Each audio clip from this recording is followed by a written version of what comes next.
Stay out of this. Women are entitled to wear what they like. That is the embodiment of modern feminism. I think the whole problem with this is that men aren't staying out of this because you see families in which men are on the beach. No man has told Sahar to wear this. It's not about men. The notion of white feminists saving the women of colour from their own culture and faith, and it's very difficult to accept in a multicultural liberal society that we live in. You know, everyone has the right to express their faith and their identity the way they want, regardless their faith or background or sexual orientation. This is hello, welcome to my YouTube channel. Today we are going to be checking out a video about the BURKA and the NIQUAB, which is titled Rachel Johnson says her brother BURKA comments didn't go far enough. Wow, I believe this is going to be an interesting one. Let's start with the video. Go.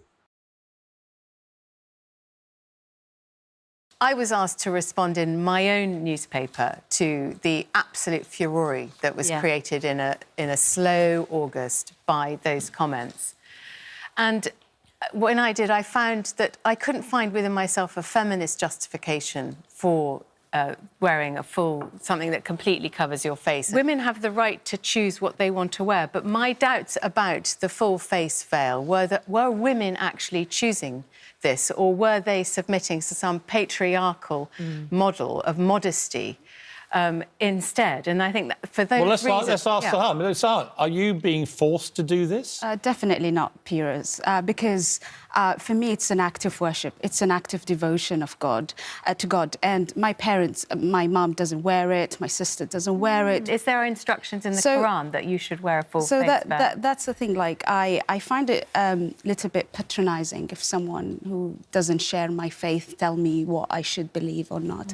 The truth is, the word niqab, the face veil, the word hijab, even the headscarf, is not mentioned in the Quran. There are different words mentioned in that context, which is the garment, and the garment has different interpretations, and that's why you see Muslim women expressing their faith differently. But Sahar, I think one of the feminist issues is that this only applies to women, and it is about covering up because your beauty might provide a distraction or a provocation to men. That is not true.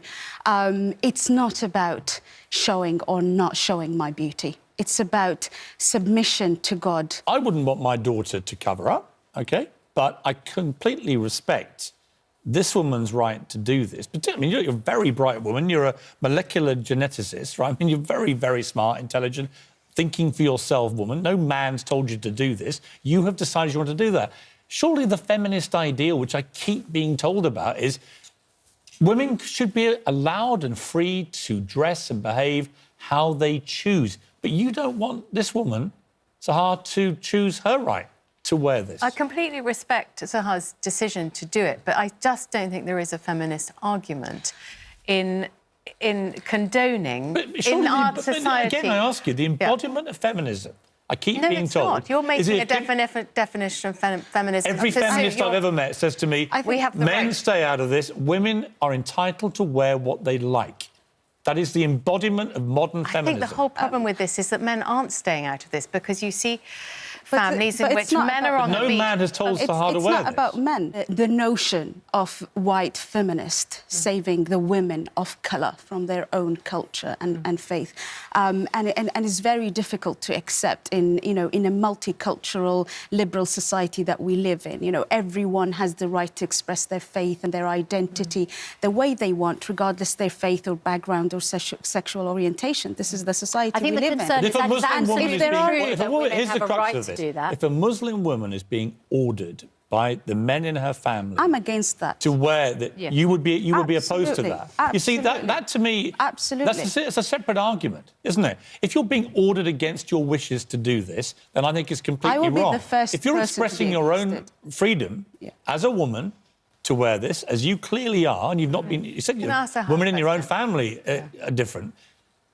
I think that's acceptable. Is it, Sahar, you're an academic and geneticist, I mean, and you are very expressive. I mean, I sort of get a sense of who you are from simply your eyes. Yeah. Do you think it's appropriate, let's say, in this country that a woman wore the full face veil to teach primary school or to be in a police station, do you think that you need some face-to-face contact to make civic society function properly?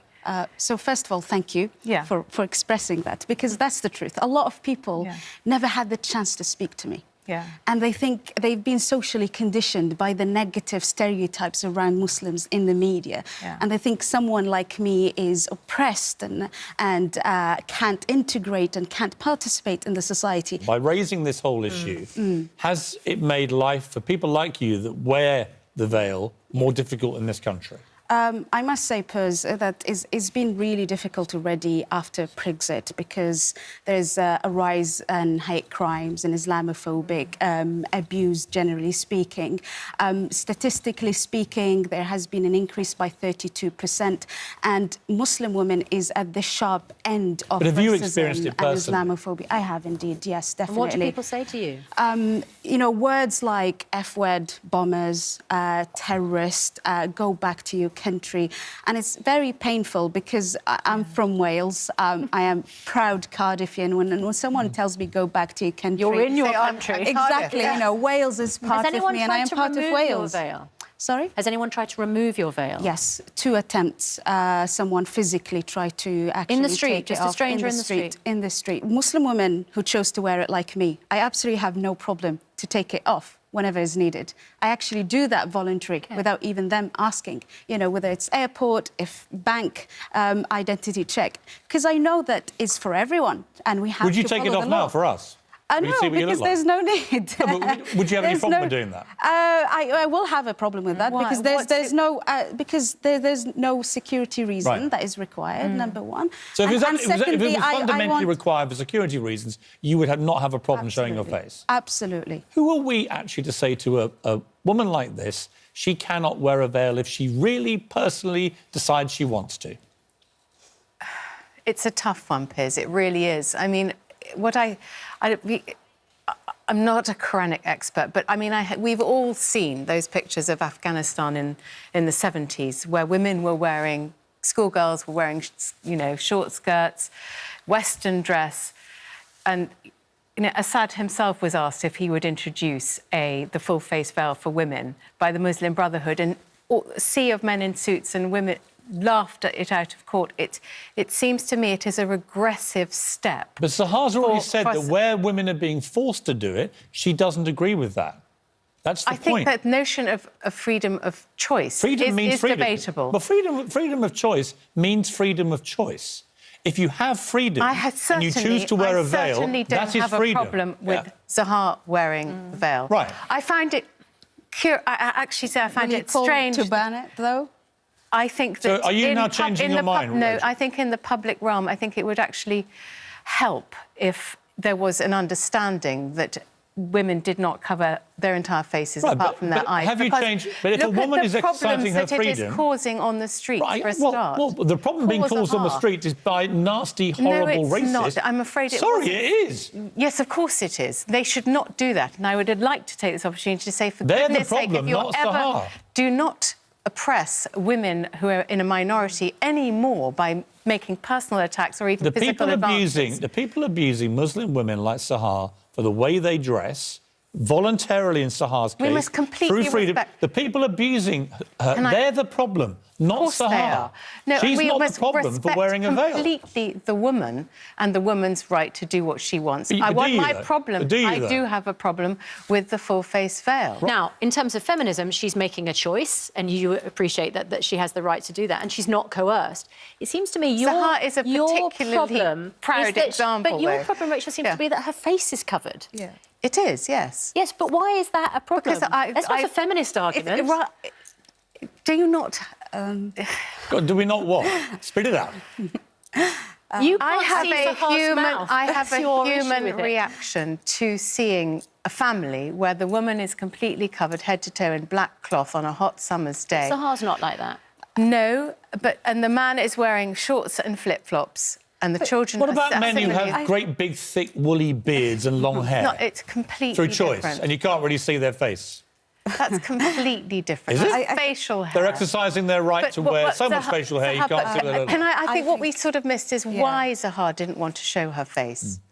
Why, Zahar? Because I mentioned that at the beginning, that for me it's an act of worship. I want to devote myself to God. So covering your face is a way of your expression of faith. You know, when God order group of faith to follow His instructions and they feel devoted and they feel that they're rewarded to do it, then this is their own expression. And you know, do you see different things that other faith group express that might not make sense to me? I'm not to you? Well, then is that I'm not religious, and I think this is the like problem. the fact that she's doing something that's, you know, talked No, about in her I religion. completely But you know, respect her- Susanna, what's the best thing about this is that someone like me is having the platform to speak on behalf of themselves. Ladies, we have to leave it there. Wow. What an interesting and a very heated discussion, debate, and I've really learned a lot because for me, there are a lot of things I got to know just by watching this video because I usually think most women that in Islam that it's like something mandatory for them to put on the niqab or the burqa, but she just explained everything about the burqa and the niqab just in this video. That is our own way of worship. That is something personal. She's not been forced to wear it, and if there's a situation whereby she have to take it off for a security reason, even before she will be told to do so, she's going to do so. So I feel that is very okay. I totally accept her facts, and just by listening to what they are saying, I can tell that everyone has the right to express their freedom of speech. Everyone has the right to express their freedom of expression. You have the right to decide on what to wear, just like she have decided to cover her face. I believe is her right.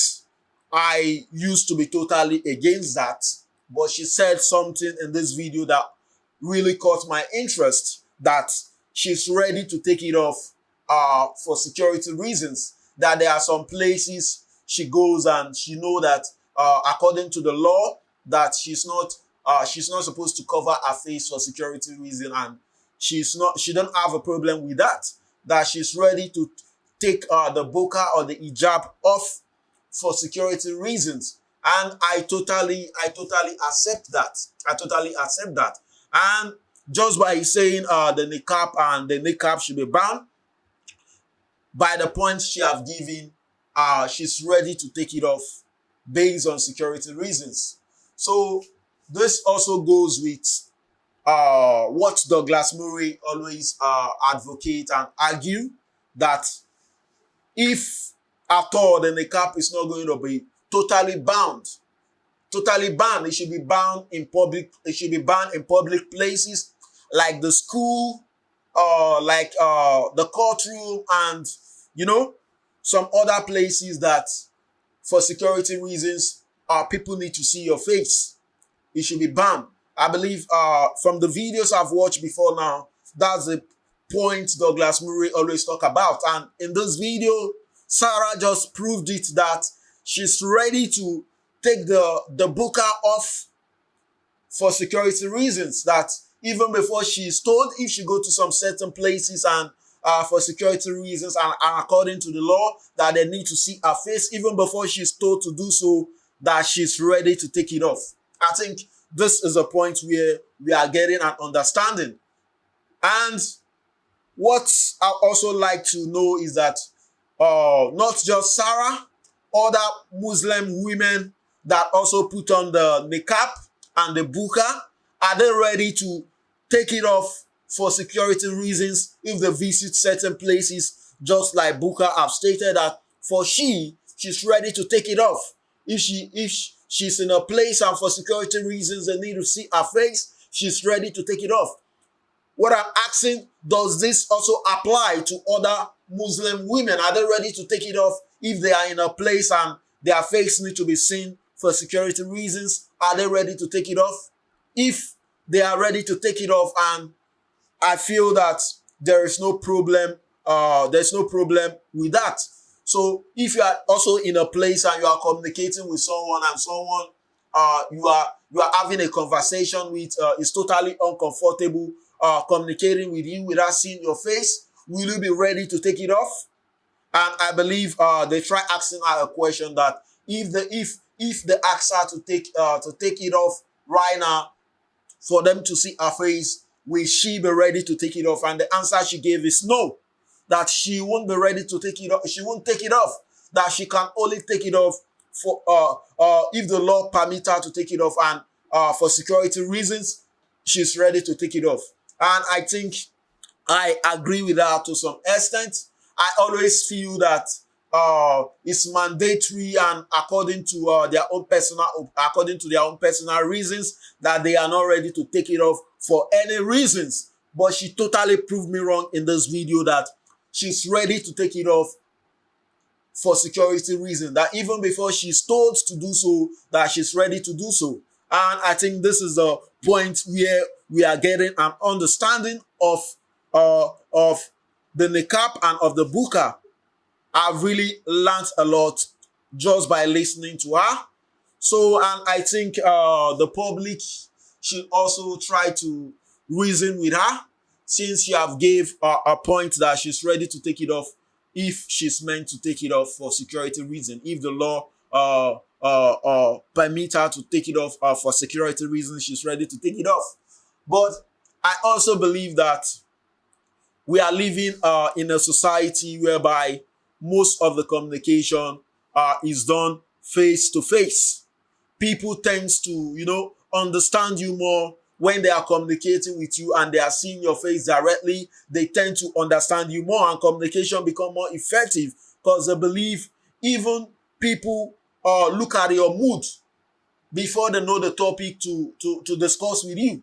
So sometimes you might be in a bad mood, sometimes you might be in a good mood. So even by looking at your face, it can go a long way to tell people the best time to communicate certain issue and certain topic with you. That's just what I think.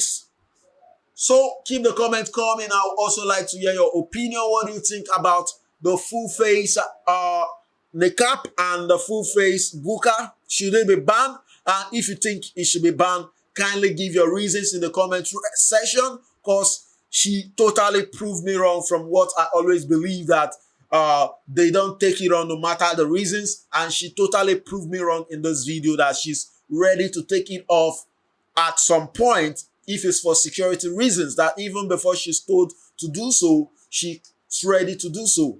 So keep the comments coming. Don't forget, click on the subscribe button, click on the like button. Do have a nice day.